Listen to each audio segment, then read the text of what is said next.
दुनिया में दो तरह के लोग होते हैं, एक वे जो छोटी सी प्रॉब्लम आने पर घबरा जाते हैं और दुखी हो जाते हैं।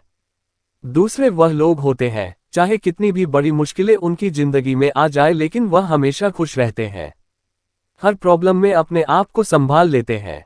एक वे जो जिनके पास सब कुछ होते हुए भी लेकिन फिर भी वह हमेशा दुखी दिखते हैं।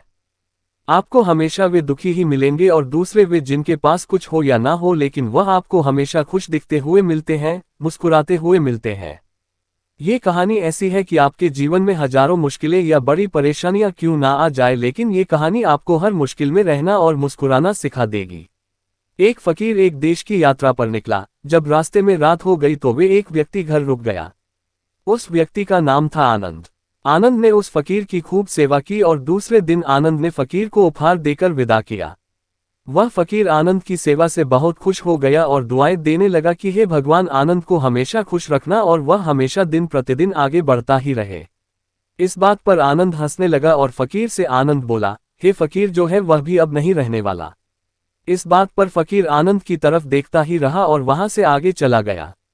कुछ साल बाद फिर फकीर आनंद के घर आया और देखा सारा धन और सारी संपत्ति सब कुछ चला गया है। आनंद एक गांव के ही बड़े जमींदार के यहाँ नौकरी कर रहा है। वह फकीर आनंद से मिलने के लिए वहां चला गया। आनंद ने उस अभाव में ही उस फकीर का स्वागत किया और झोपड़ी में ही फटी चटाई पर ही बैठाया। उसके पास खाने के लिए जो रूखी सूख रोटी थी वह खाने के लिए फकीर को दे दिया। जब फकीर वहां से जाने लगा तो उसके आंख में आंसू था और फकीर कहने लगा, हे भगवान, तुमने ये क्या किया? तो आनंद फिर हंसा और कहने लगाया, अरे फकीर, तू क्यों दुखी हो रहा है? ईश्वर हमें जिस हाल में भी रखे हमें हमेशा खुश रहना चाहिए, उसे धन्यवाद देना चाहिए। समय सदा बदलता रहता है और इतना ही नहीं, ये भी नहीं रहने वाला है। इस पर फकीर सोचने लगा कि मैं तो केवल वेश से ही फकीर हूं लेकिन सच्चा फकीर तो तुम हो आनंद। कुछ साल बाद फकीर फिर से यात्रा पर निकला और आनंद से मिला और देखा तो देखता ही रह गया क्योंकि सब कुछ बदल चुका था। आनंद अब जमींदारों का जमींदार बन चुका था।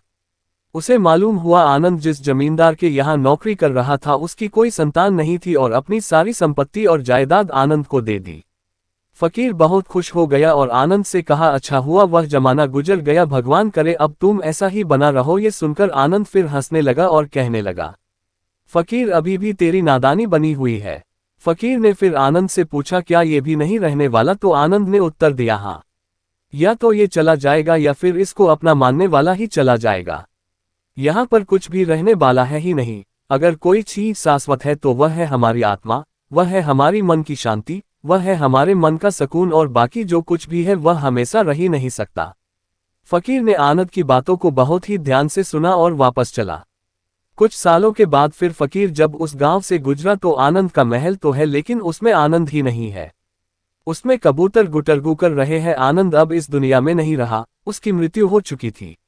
वह फकीर मन ही मन सोचने लगा कि यह एक इंसान जिंदगी भर कितना दौड़ता रहता है और रोता रहता है, दुखी होता रहता है। जिन चीजों के लिए इंसान तड़पता रहता है, दुखी होता रहता है, वास्तव में वह चीज जो हमेशा रहने वाली है ही नहीं, वे सारी चीजें बदलने वाली है। ये कहानी ये शिक्षा देती है कि हमारे जिंदगी में जब भी कोई मुश्किल, तकलीफ या दुख आए तो हमें ये सोचना चाहिए कि जिंदगी में इससे पहले मुश्किलें या उलझने आई तो क्या वे हमेशा रुकी रही? जैसे सारी मुश्किलें आकर चली गई वैसे ही यह भी मुश्किल चली जाएगी। अगर कहानी अच्छी लगी हो तो चैनल को सब्सक्राइब करें और वीडियो को लाइक करें। धन्यवाद।